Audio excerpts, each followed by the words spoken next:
martial artist. We are talking about the actor, filmmaker. We're talking about a legend.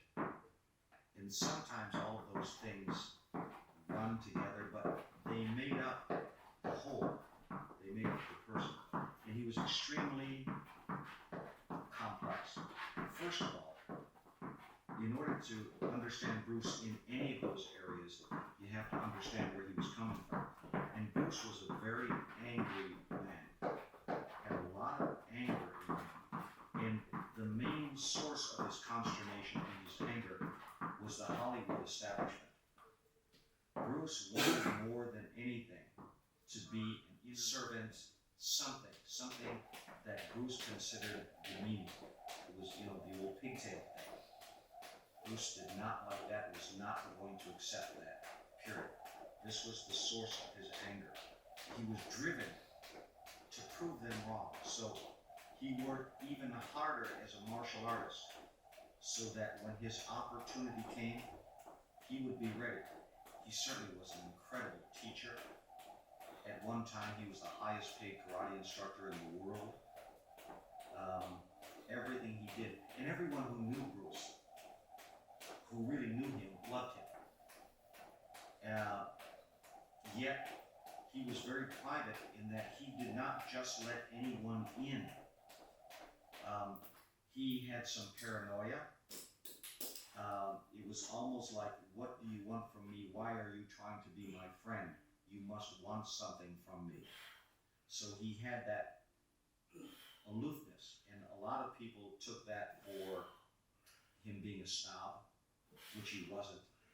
But that's not an uncommon trait with celebrities, because they're always trying to shield themselves from the hangers-on or the people who want something from them because of what they are, and not necessarily because of who they are. I can remember being at Bruce's house with he and Linda when Brandon was little, and to see him pick up his son and give his son a kiss and show the tenderness, and I know that was part of him. I remember doing a film in which I hired an old-time stuntman, very old man, he was in his 70s, who was a stuntman back in the Max Sennett days of the old chase scenes, and he was a great driver, stunt driver. He said, I was Bruce Lee's stuntman. Now here's this little old man in his 70s. I said, Harvey, you're almost 80 years old. What could you do for Bruce Lee? And he says, I was his stunt driver when that TV thing he did about Kato. And he said, the sucker couldn't drive a lick. Bruce had a passion to own a Porsche. There was one day in the Sherman Oaks Karate School, which Chuck Norris owned in partnership with... Come on, I'm sure they take it right in my car. It's great, hot. And Bob said, Bruce, I have an appointment. I have a deal coming in. I'm going to sell some of the rest of it. Bruce never got it. He said, just jump in and go for a ride. We'll catch you another time. Okay, guys. He never got the fact that we would. No way did he want to get into the car with Bruce. And of course, he just drove off his new car. Was going to show somebody else. But there's a prequel to that story. Steve McQueen, who was my best friend to the time he died, he was a student of Bruce Lee for many years, and after Bruce became a very famous film star, and after Bruce had passed, Steve told me the story that one day, after Bruce had come back from doing a film in Hong Kong, he called Steve. He said, Steve, I've got to get a Porsche. I want to get a Porsche like yours. Now, Steve, you have to realize, was a world-class driver. He could have made a living as a Grand Prix driver. He was that good. Anyway, Steve said to Bruce, look, Bruce, let me take you for a ride in my Porsche. It's really a hot car, but if you don't know what you're doing, you can get into a lot of trouble with this thing.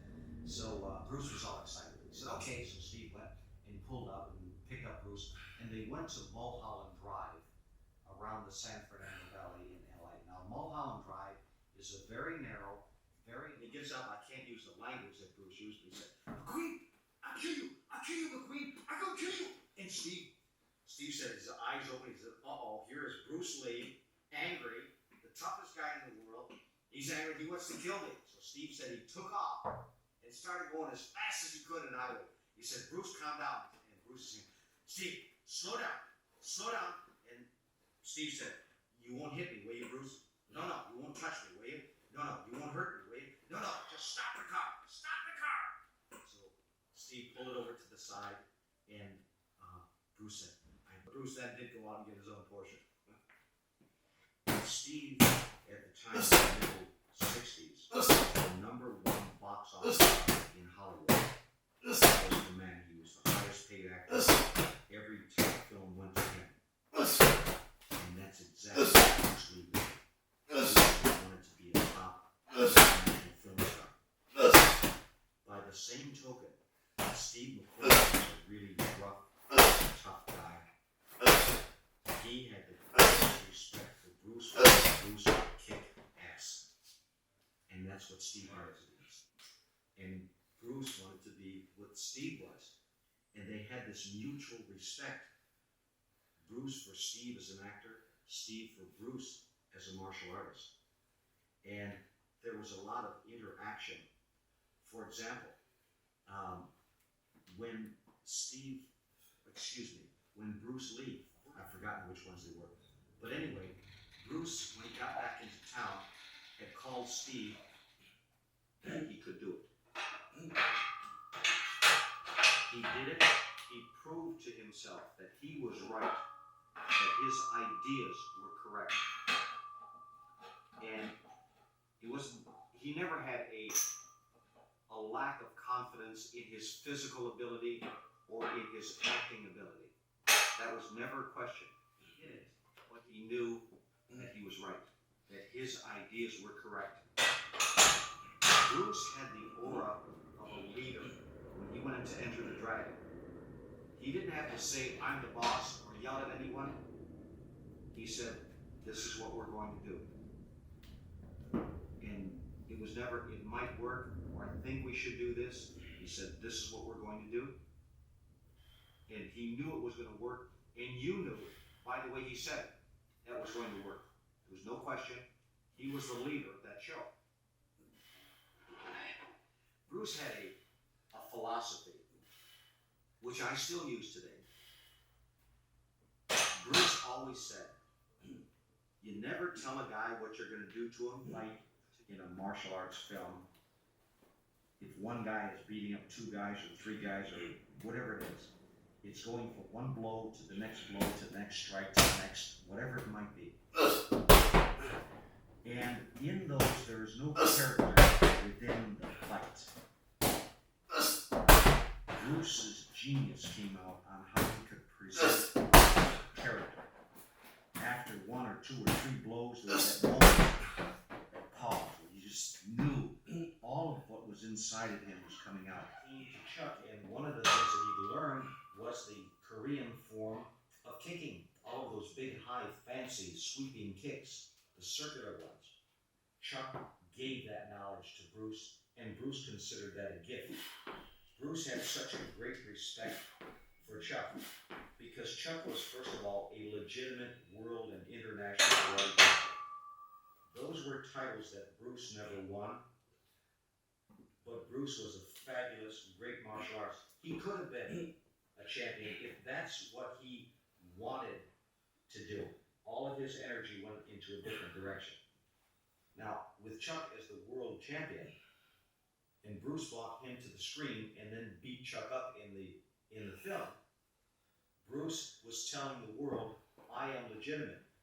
And Chuck believed in that as well. And even today, when you hear people talk and try to compare the two, well, I saw Bruce Lee beat Chuck Norris in that movie, so that legitimized Bruce's martial arts ability in the eyes of a lot of people. Not to Chuck, and they blow together. There's a certain point, and Chuck was the tide, and Bruce was the wind. Well, the tide can only go, has a limit. The wind can go on forever. And they flow all-encompassing. The wind can overpower the ocean. The appeal of that fight between Chuck and Bruce, I think you had 2 outstanding martial artists, but you had 2 people who genuinely the fight was based on. That both fighters gave you the sense that I'm going in this completely confident that I'm going to win, but this just might be the guy who could beat me. When you always see Bruce Lee, you always knew that Bruce was in total control, but he deserved to be. And I felt that vulnerability, and Bruce showed it to me in that fight scene. He did a little bit of it in the end at Enter the Dragon with Ronald and all the mirrors. There's a little bit of it there. Just a touch. Just enough. Bruce did a lot of training with the Wing Chun, the dummy. He worked a great deal on his strength, but he did it primarily with calisthenics. Not using weights. He did it as you possibly could. One of the principles of weightlifting is that you isolate every muscle, and yet in the real world, particularly in our world of martial arts, no muscle ever works isolated. Muscles work in groups. Muscles work in teams. So Bruce developed his muscles in a team. They weren't fighting each other. They were so used to working together, it added to the flow. Most martial artists don't like to run. They like to train, but running is something they don't necessarily like to, as they say, waste their time doing. They'd rather be kicking and punching. Bruce liked to run. The benefits that those people have received, who knows how many people have saved their lives by being able to fight or to defend themselves. Who knows how many people's lives have been enhanced by the physical conditioning that they gain from training in the martial arts. This is a legacy that will go on forever, because those people, certainly people like myself, though he didn't bring me into the martial arts, I've learned so much from him that the people that I bring into the martial arts are indirectly brought in by Bruce Lee, because I apply so many of the things that he did into my work, and it's still bringing people in. So it goes on. In addition to that, the pleasure that he has given to so many people, and the hope, because his films were very positive. They were violent, but the good guy won.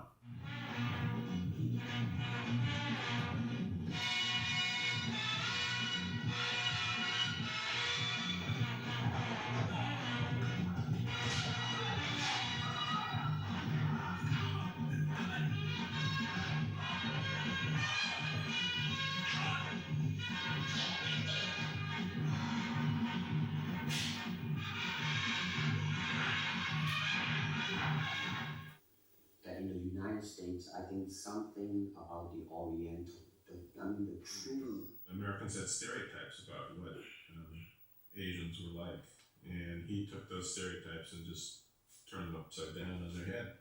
He got this intense desire to be good. He is not a natural athlete in a sense. It's small frame, lightweight, but he became a superhuman being sheerly by sheer training.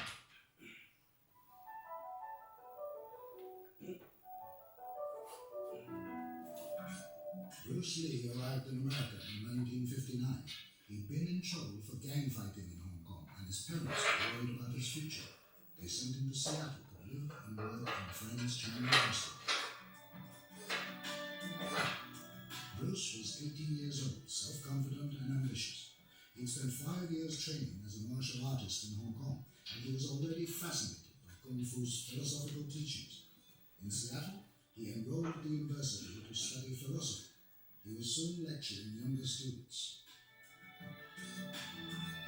Bruce used to come to my high school in Seattle, Washington, Garfield High School, and he used to lecture about Chinese philosophy in the philosophy class. And although I was not in that class, it seemed that the whole school knew when Bruce Lee came to Garfield High. And so we would often stand at the end of the hall and go, "Ooh, that Bruce Lee guy is here, you know." In Hong Kong, Kung Fu was only taught to Chinese, but Bruce welcomed all races and backgrounds. his speed was fast enough that you literally couldn't see the hands move. And he had a lot of little tricks he developed, gimmicks to demonstrate that. He would ask you to put a coin in the palm of your hand, and he would be standing 5 feet away. He would say, now I'm going to take that coin from your hand, but as soon as you see me move, close your hand. And the person would close their hand real fast. You'd say, you have that coin? I'd say, yep. So you think, right, I've beaten, you know. Open it. And it's a penny. He had the coin. This supermarket in Seattle is owned by one of Bruce's closest friends, Taki Kimura. He still holds classes in the gym downstairs where he was taught by Bruce. Taki was twice Bruce's age when he became his student. He had suffered years of racial prejudice. A Japanese American, he had been held in an internment camp during the Second World War. He lived in fear of discrimination. Bruce urged him to take pride in his Asian identity. He began to talk to me and said, my God, get your hair cut differently. Look at those clothes you're wearing. I mean, they're just, you're just an old man at 36 or 37, whatever I was at that time. But I couldn't help it, but he kept, pumping me up with... vision for himself and his people. He had a sense about himself and his worth that he wasn't looking for people who were going to discriminate against him or look down. And really, I didn't think that Bruce would ever be particularly interested in me, the magnet, so to speak.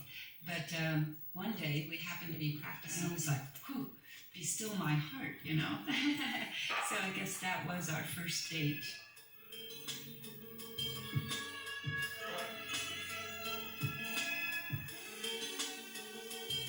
Bruce's reputation as a martial artist was beginning to spread. In 1964, he was invited to California to demonstrate his skills at a major karate tournament.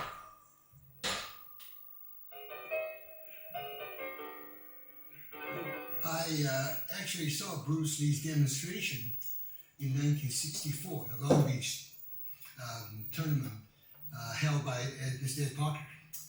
And I was really impressed with his speed, ability, and the way his personality. I was just fortunate to be there and to see his demonstration. And a lot of people mentioned about the 1964 film. And I said, I was there. I saw that. The assembled karate masters were astounded by his power and speed. Most of them had never seen Chinese kung fu before and were captivated by Bruce's display, and most of all by a new move he had developed, the 1-inch punch. Taki was Bruce's assistant. I always remember that moment when he did that 1-inch punch. I think a lot of people remember that punch, and everybody is shocked, including all the karate or all the professional people over there. I mean, the power that this guy had. I mean, 1 inch, and the guy, boom, just flew to the chair. So it was very, very impressive. And that moment, and that punch, then I know he's the man. And he will be the man, and will always be the man.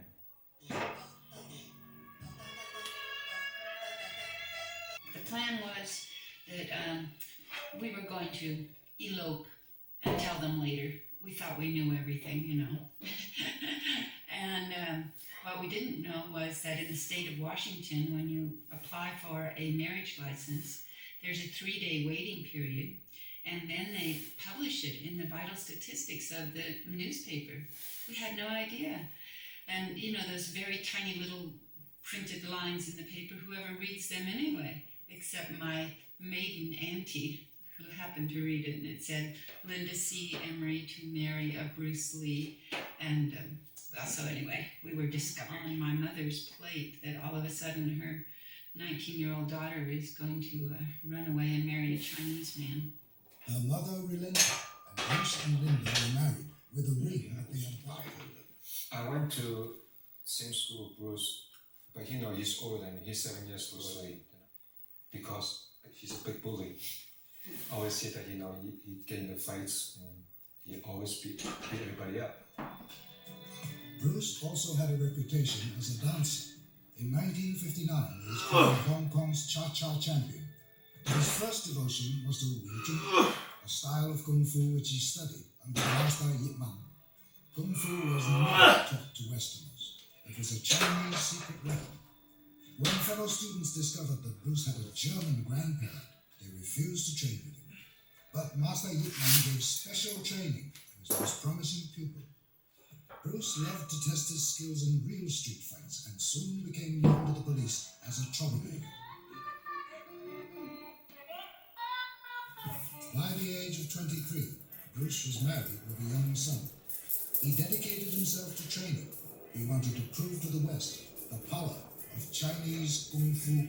He was never still. He was always busy, employing himself toward achieving his goals in life. So he was either working out or practicing his martial art. And we always had all the fellas over at our house, his students and friends that would come over and work out at our house. So our house was always busy with people around. We had equipment hanging off the rafters on the patio and in the garage and everywhere you might see. I was often the guinea pig, you know. He would ask me to come over and stand in this pose or that pose or try out some techniques on me. Bruce knew there was a way to bring Kung Fu to a wider audience. He set his sights on a film career, and in 1965 his chance came. A Hollywood producer had heard about Bruce from his hairdresser, who'd seen one of his demonstrations. Bruce was summoned to a screen test. Just look right into the camera lens right there and tell us your name, your age, and where you were born. My last name is Lee, Bruce Lee. I was born in San Francisco in 1940. I'm 24 right now. And you worked in motion pictures in Hong Kong? Yes, since I was around 6 years old. Show us Kung Fu. What happened, but there are various kinds of strikes. It depends on where you hit and what weapon you will be using. To the eye, you will use fingers. Don't worry. To the eye, or straight at the face, from the waist, everything up. There is the finger jab. There is the punch. Series, The Green Hornet, about a heroic duel. Bruce was to play Britt Reed's sidekick, Kato. You think Jimmy Key will talk if it means endangering Mary's life? No. Obviously, Duke's like his Chinese French guy. It's the only time. The dedication he has of training, it's I couldn't believe it. It's from morning to evening, he's systematically training the arm, the legs, this and that. And I was told that when he made that punches, how fast he punches them. Well, he did 2,000 punches a day. 2,000 punches. Now I tried one time 500 punches. My shoulder was worn out. It was so hard. Bruce was developing his own unique style of martial arts. He was constantly educated, studying boxing, fencing, and wrestling to create a more complete fighting system. He called it Jiu-Jitsu, the way of the intersecting fist. Bruce was impatient for perfection. His temper could be explosive. When Bruce get angry or something, he gets into a different mode. And when it's all over, then he came back to his senses again. And Bruce just happened to box some new 16-ounce boxing gloves. So we just were admiring in the kitchen. And then all of a sudden Bruce says, "Let's give it a try." Dad, put gloves on. I said, "Go on, me, gloves." Yeah. So all of a sudden, I put the chairs away. We start, put my hands up, brace myself. Wow! I punch right at you. But the next day, I was doing something and I yawned. When I yawned, suddenly my jaw locked up. Locked up. I started shaking around and finally found, oh, that's not Jim Bruce. And I went to see a dentist. The dentist said, "Dan, you got a big injury here. There's a little chip up the bone." It chipped up. I said, "Bruce Lee gave it to me."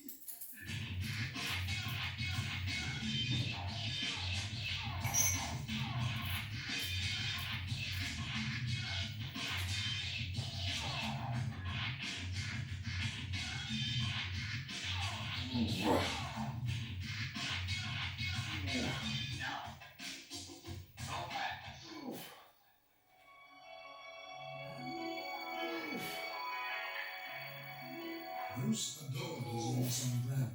When he was only 2 years old, Bruce was already teaching him to kick and punch. In April 1969, Linda gave birth to their second child, a daughter, Shannon.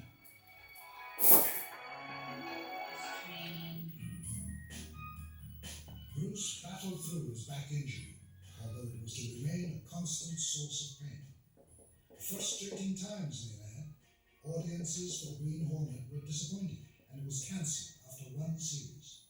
Bruce was struggling to get even minor parts. He's always got big parts. He never gets something really major because during that time, the whole Hollywood, the thing is that you can't have Oriental, be an Oriental man be a major, be starring role. There was a TV series called Kung Fu. It had been devised with him in mind, but the producers rejected him for David Carradine, a white actor who wanted to look Chinese. Bruce was furiously disappointed. But there was one American producer who saw his potential, Fred Weintraub. Bruce was very smart, you have to say. And, what Lola wanted, Lola gets. Well, what Bruce wants, he eventually got. That's why there was that dynamic part of him. Bruce would use and cajole and be friendly and do whatever was necessary to get moving up. They don't realize how good you're going to be. I need a piece of film.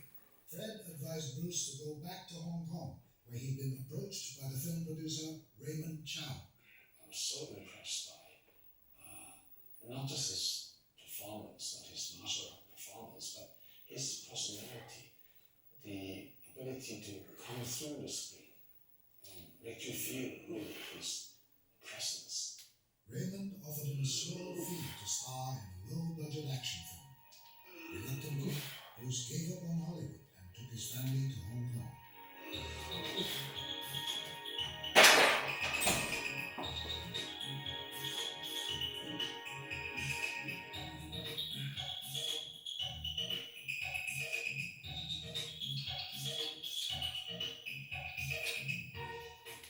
The Big Boss was still dissatisfied.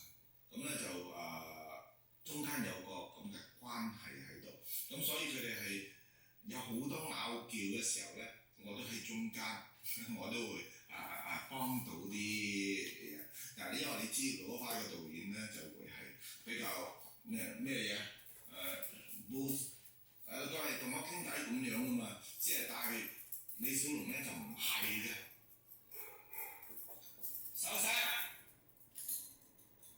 但係李小龍就唔係嘅，李小龍咧就係好即係喺美國翻嚟讀完書嘅，但係佢就會係OK， 大家等羅偉 come on， 咁叫羅偉過嚟坐低喺度咁同佢傾偈，佢係一個咁樣嘅人，咁所以就比較即係佢老。High bosses. It was to make him a national hero. 全部咁大啦。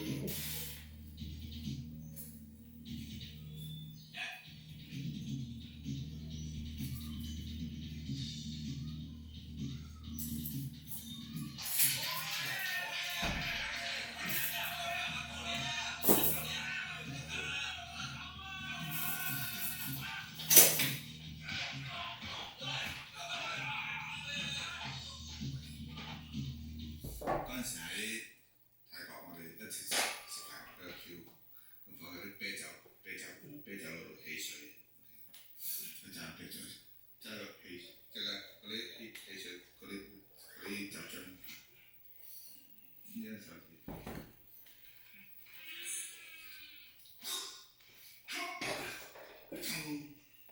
一隻手指去撳開嘅汽水，哇 ，it's really fantastic。The Big Boss broke every local box office record. It played 875 times in Hong Kong and was shown all over Asia. Bruce was an overnight sensation. You could walk the street with Bruce. I mean, there'd be 10,000 people behind you an hour later, You walk down the street, it was just amazing. She went into a restaurant, he came out to her, 1,000 people waiting to come out of the restaurant.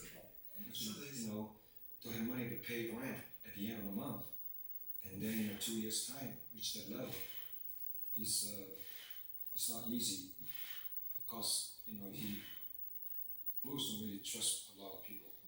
He don't really know who is really my friend. Bruce followed the success of the Big Boss with another Hong Kong smash hit, Fist of Fury.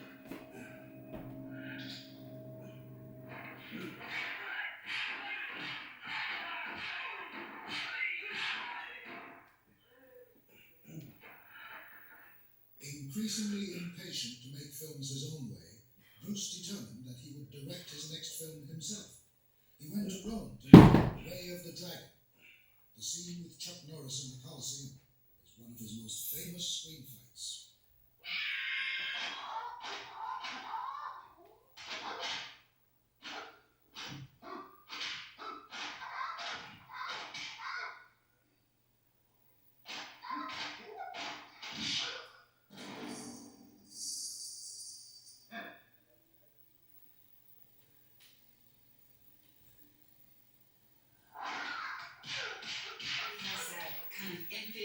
Nature in some role parts in the film, that kind of comedic sense comes through.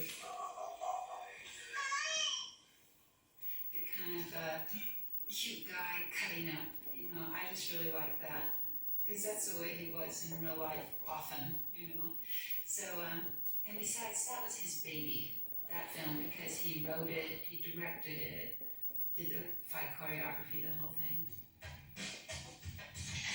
His third film confirmed his status as Hong Kong's most famous film star. But Bruce was thrilled.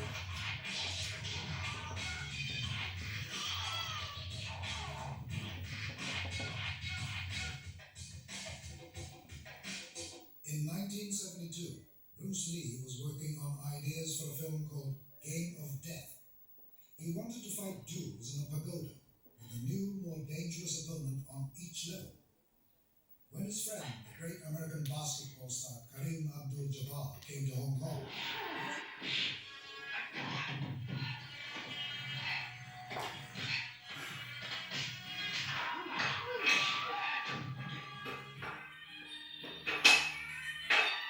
Bruce was still living in Hong Kong, and in 1972, Fred Weintraub flew over to negotiate with Raymond Chow. They made the deal, which was to make Bruce an American star. Warner Bros. And Golden Harvest agreed to co-produce Enter the Dragon. Most Hollywood major studios will not entrust the job of producing a film by us or by any outsider for that. They will understand their own people, the whole units and all that. And we said, no, we can handle it. We've already made many films, including 2.5 of Bruce films. So we know how best to do it, and we can save a lot of money. Enter the Dragon was the first ever co-production between an American and a Hong Kong company. Fred Weintraub flew from Los Angeles to Hong Kong to produce the film. The first day shooting was horrible. He came on a very simple set, and Bruce did not. It wasn't an action film. It was just a simple scene, and Bruce had a slight twitch, and I must say we took 20, 25 takes, and the director came over and said, I said, keep going, just keep going. And about the 25th take, he calmed down, did it, and it came out, But he was scared. He was nervous about it. When Enter the Dragon was set to be made, you really have to go back and think about what it meant to Bruce at that time. Because here he had spent years in the United States knocking on the doors of the studios, saying, here I am, I can do great things. And the doors had been shut in his face. So Enter the Dragon, being the first American Hong Kong co-production, was going to be Bruce's entry into the United States. So it had to be good, right? It couldn't be a flop. It had to be what Bruce envisioned it as being. Hundreds of extra stuntmen had to be drafted in from rival Hong Kong street gangs. The result was grudge fights on set, and Bruce was repeatedly challenged by the extras. A lot of them by that time already heard about Bruce Lee, and one of the things in the martial arts circle has always been, I mean, like boxing, is that also you are so and so. Let's see how good you are. You want to fight? They stomped their foot and they crossed their arms and they came over and they were supposed to, I want to fight you, you know. I'd grab Bruce and I'd say, Bruce, you have a picture to do. When the picture's over, you can Nobody fight. is trying to do a bad job or sabotage this thing. And there's a lot of things is misunderstanding. You don't have to take this very seriously. And then sort of talk to the other people, the other side. Sometimes come to me with a problem. I don't think it'd be correct to say he sent me along to be his intermediary, but I was kind of involved because the American crew was there and the American producers, so I could talk as easily to them as some of the others, you know, because they had difficulty communicating with some of the Chinese people. So I guess maybe I helped out a little bit in that way, being able to talk to these people and talk to these people. The idea was to push along so that you could get into first grade, and then push along so that you could get into second grade, third grade, so on, going up and up. And then you went to high school, and this was a great transition in life. And now the pressure is being put on. You must get ahead. You must go up the grades and finally be good enough to get to college. And then when you get to college, you're still going step by step, up to the great moment in which you're ready to go out into the world. And then when you get out into this famous world, comes the struggle for success in profession or business. And again, there's going to be a ladder before you, something that you're reaching all the time. And then, suddenly, when you're about 40 or 45 years old, in the middle of life, you wake up one day and say, huh? I've arrived. And by Jove, I feel pretty much the same as I've always felt. In fact, I'm not so sure that I don't feel a little bit cheated. Because you see, you fool, you were always living somewhere where you aren't. And while, as I said, it is of tremendous use for us to be able to look ahead in this way, there is no use planning for a future, which when you get to it, when it becomes the present, you won't be there. You'll be living in some other future. Right. And so in this way, one is never able actually to inherit and enjoy the fruits of one's action. You can't live forward unless you can live fully now. Less control over what was happening to you. And after you've experimented with this for some months or years, you might even want to read the different cycles. Because it's so much fun when you finally get to it. So in the same way, impatience with time, always wanting the future, is frustrating. You take for granted, like the separateness of things from each other. When we're not aware that this is a matter of convention, we are apt to be fooled. Now I think one of the conventions by which we can be fooled more than almost any other is time. And for all human beings, time is a matter of extraordinary importance. And perhaps this is one of the principal ways in which we live in happiness. Because man has been called a time-binding animal. That is to say, a creature